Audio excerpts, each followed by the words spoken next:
ఈ దినపు దేవుని యొక్క మాట ఇర్మియా గ్రంథము 7వ అధ్యాయము 3వ వచనము.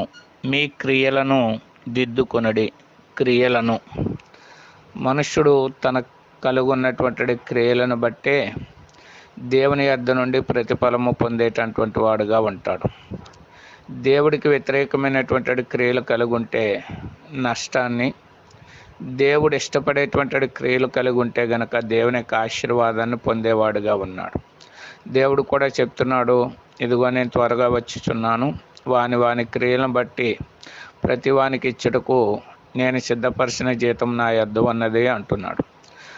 దేవుడు కూడా మన క్రియలను బట్టి మనకు జీతం ఇచ్చేవాడుగా ఉన్నాడు.